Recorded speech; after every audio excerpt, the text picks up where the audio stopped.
beyond conferences, this anniversary is also about people. Short message services.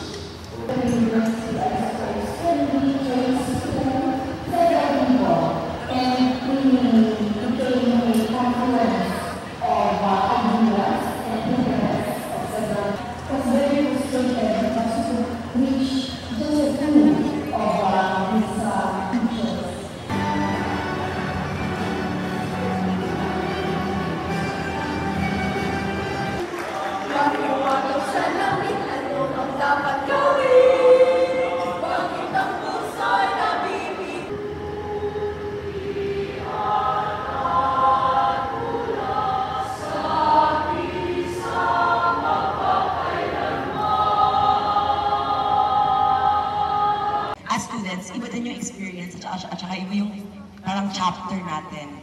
Being said, ay palakpakan.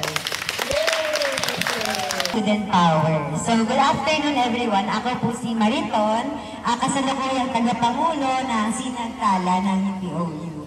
So, para sa Student Power, yung balangkas or out, Hindi pwede na iniisip natin na kaya natin on our own.